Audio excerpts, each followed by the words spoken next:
राधे राधे, जय भोलेनाथ। आज के इस वीडियो में आप सुनने जा रहे हैं सोमवती अमावस्या की व्रत कथा को। शास्त्रों में सोमवती अमावस्या को बहुत ही महत्वपूर्ण और पुण्यदायी माना गया है।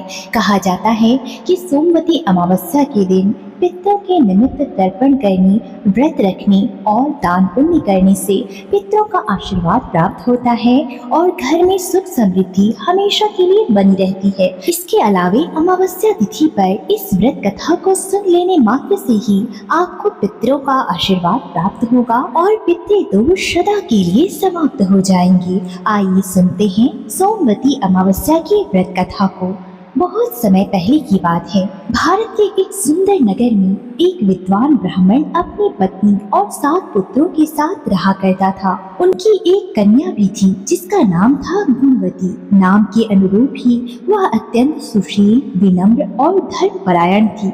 जब गुणवती विवाह के योग्य हुई तब उसके माता पिता को उसके विवाह की चिंता सताने लगी। उन्होंने अनेक योग्य वर देखे, लेकिन हर बार किसी न किसी कारण से बात नहीं बनती थी। एक दिन एक प्रसिद्ध ज्योतिषी उनके घर आए। ब्राह्मण ने उनका बड़ा आदर सत्कार किया और अपनी पुत्री की जन्म पत्री दिखाते हुए पूछा कि हे विद्वान, कृपा करके मुझे बताएं कि मेरी पुत्री का वैवाहिक जीवन कैसा रहेगा। ज्योतिषी ने पत्रिका को ध्यान से देखा। उसका मुंह बहुत गंभीर हो गया। ब्राह्मण घबरा गया और पूछा कि हे महाराज, क्या बात है। तब ज्योतिषी बोला, आपकी पुत्री के भाग्य में एक भयंकर योग दिखाई दे रहा है। विवाह के तुरंत बाद ही उसके पति के प्राण संकट में पड़ सकते हैं। यह सुनकर उसके घर में शोक छा गया। माता रोने लगी और बोली कि हे महाराज, इसका कोई न कोई उपाय अवश्य होगा। शास्त्रों में हर दोष का निवारण बताया गया है। कृपा करके मुझे कुछ उपाय बताएं। ज्योतिषी कुछ देर के लिए मौन रहा और फिर बोला कि एक उपाय है। सभी की आंखों में आशा की किरण जाग गई। दूर समुद्र के पार एक साध्वी स्त्री रहती है जिसका नाम सोमा धोबिन है। वह अत्यंत पतिव्रता और पुण्य आत्मा है। उसके पुण्य का प्रभाव इतना महान है कि देवता भी उनका सम्मान करते हैं। यदि वह आपकी पुत्री को अपना पुण्य प्रदान कर दे तो यह संकट टल सकता है। यह सुनकर ब्राह्मण ने पूछा कि हे महाराज, वह इतनी महान कैसे बनी।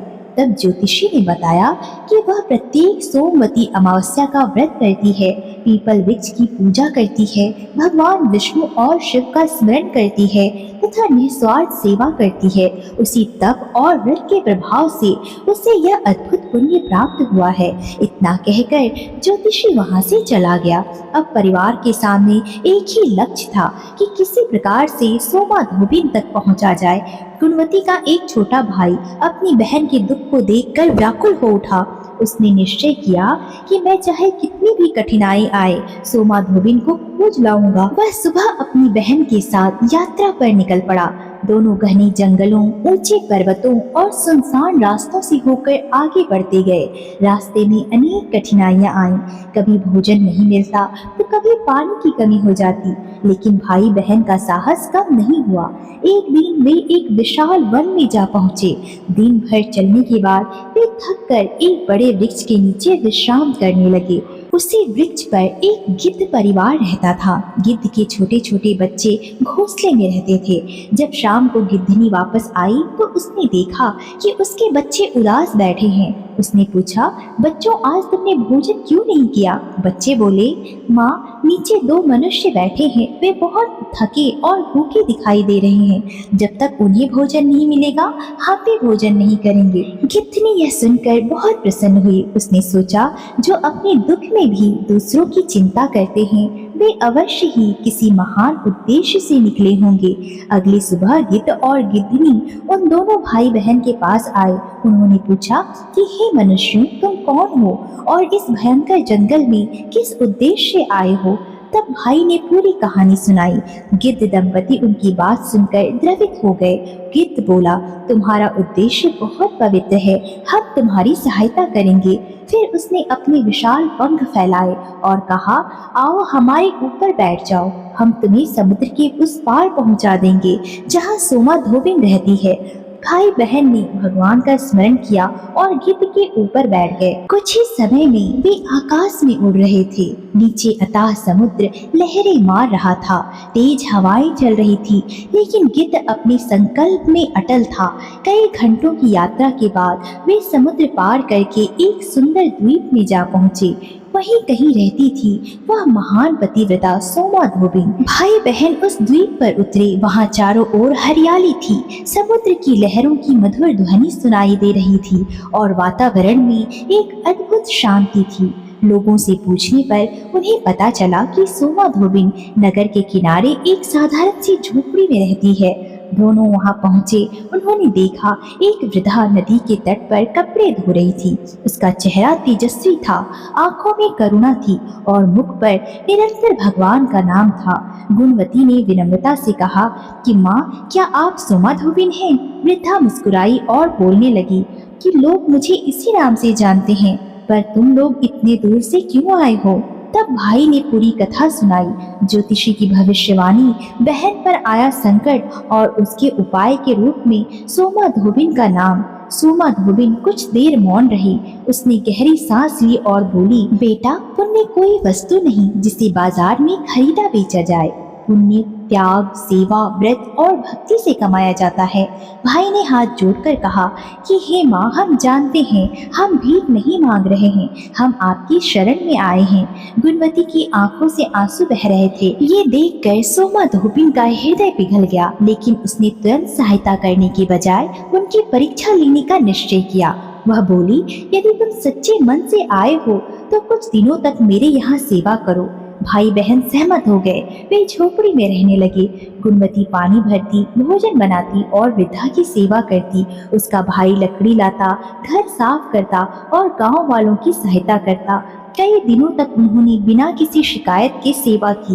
एक दिन सोमा धोबिन ने छिपकर देखा कि दोनों स्वयं भूखे रहकर भी एक भूखे यात्री को भोजन करा रहे हैं। तब उसे विश्वास हो गया कि इनका उद्देश्य शुद्ध है। अगले दिन संयोग से सोमवती अमावस्या थी। अमावस्या का दिन सोमवार को पड़ रहा था। सुबह ब्रह्म मुहूर्त में सोमा धोबिन उठी। उसने स्नान किया, स्वच्छ वस्त्र पहने और पीपल वृक्ष के पास गई।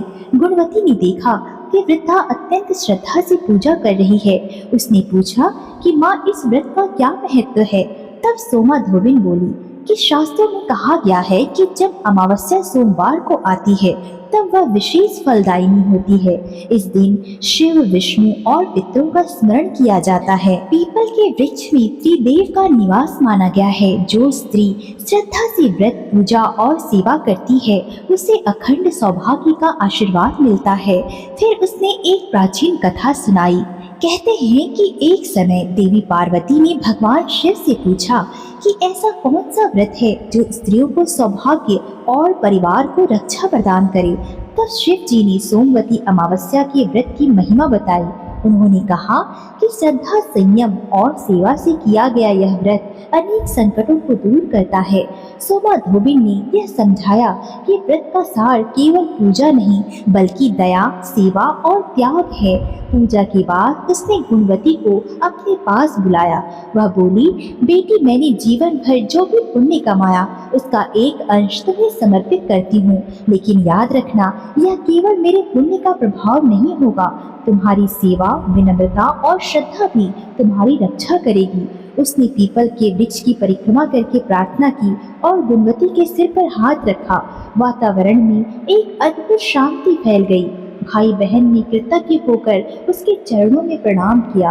अब वे अपने नगर लौटने की तैयारी करने लगे, लेकिन उसी समय सोमा धोबिन के घर में एक अप्रत्याशित घटना घट गई। उसका पति अचानक गंभीर रूप से बीमार पड़ गया। लोग घबरा गए। किसी ने कहा कि माता, आपने अपना पुण्य दान कर दिया, इसलिए यह संकट आया है। इधर सोमा धोबिन का आशीर्वाद लेकर गुणवती और उसका भाई अपने नगर लौट आए। घर पहुंचते ही माता पिता की आंखों में आंसू आ गए। उन्हें विश्वास ही नहीं हो रहा था कि उनके बच्चे इतनी कठिन यात्रा पूरी करके सकुशल घर लौट आए हैं। जब उन्होंने सोमाधुबिन के बारे में सुना और उसके आशीर्वाद की बात जानी, तब उनके मन में आशा का दीपक जल उठा। लेकिन ज्योतिषी की भविष्यवाणी अभी भी उनके हृदय में कहीं न कहीं भय बनकर बैठी हुई थी। समय बीतता गया। कुछ महीनों के बाद गुणवती के लिए अत्यंत योग्य वर का प्रस्ताव आया। वह युवक विद्वान, धर्मपरायण और सुशील था। दोनों परिवारों ने विवाह का निश्चय कर लिया।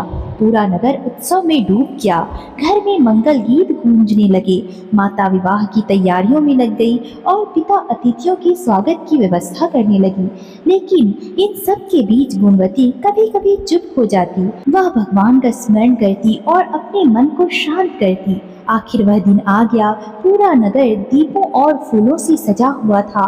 मंदिरों में घंटियां बज रही थी। शहनाइयों की मधुर ध्वनि वातावरण को मंगलमय बना रही थी। दुल्हा बारात लेकर पहुंचा। सभी लोग प्रसन्न थे। विवाह की रस्में आरंभ हुई। मंडप में अग्नि प्रज्वलित की गई। वैदिक मंत्रों की गूंज चारों ओर फैल गई। जब सप्तपदी का समय आया, तभी अचानक एक विचित्र घटना घटी। दुल्हे का चेहरा पीला पड़ने लगा। वह लड़खड़ाया और अचानक भूमि पर गिर पड़ा। मंडप में हाहाकार मच गया। कोई पानी लाने दौड़ा, कोई वैद्य को बुलाने लगा। गुणवती की माँ जोर जोर से रोने लगी। पिता के हाथ कांपने लगे। उन्हें ज्योतिषी की बात याद आ गई। विवाह के समय पति के प्राण संकट में पड़ेंगे। पूरा वातावरण शोक में डूब गया। कुछ लोगों ने तो यह भी कहना शुरू कर दिया, भाग्य को कौन टाल सकता है। लेकिन उस समय गुणवती नहीं रोई। उसके मन में भय तो था, लेकिन उससे बड़ा था उसका विश्वास। वह शांत होकर अग्नि के सामने बैठ गई। उसने आंखें बंद कर ली। उसने सोमाधुबिन का चेहरा याद किया। उसे वह पीपल वृक्ष याद आया जिसके नीचे सोमवती अमावस्या की पूजा हुई थी। उसे भगवान विष्णु और भगवान शिव का स्मरण हुआ। वह मन ही मन प्रार्थना करने लगी कि हे प्रभु, मेरे भीतर सत्य और श्रद्धा का एक भी अंश है। यदि सोमाधुबिन का आशीर्वाद सच्चा है तो मेरे पति की रक्षा कीजिए। मंडप में उपस्थित सभी लोग स्तब्ध थे। कुछ ही क्षणों बाद दूल्हे की उंगलियां हिलने लगी। वैद्य ने उसकी नाड़ी देखी। उसके चेहरे पर आश्चर्य छा गया तो वह जीवित हो गया। कुछ देर के बाद दूल्हे ने धीरे धीरे अपनी आंखें खोली। पूरा मंडप हरि बोल और महादेव की जय जयकार से गूंज उठा। जो लोग कुछ क्षण पहले निराश थे, वे अब आश्चर्य से एक दूसरे को देखने लगे। ज्योतिषी भी वहां उपस्थित था। वह बोला, आज मैंने अपने जीवन में एक अद्भुत बात देखी है। कर्म का लेखा गहरा होता है, लेकिन श्रद्धा, सेवा और पुण्य का प्रभाव भी उतना ही महान होता है। जो स्त्री सच्चे मन से अमावस्या की व्रत करती है और व्रत कथा को सुनती है, उसके पति पर कभी भी संकट नहीं आता है।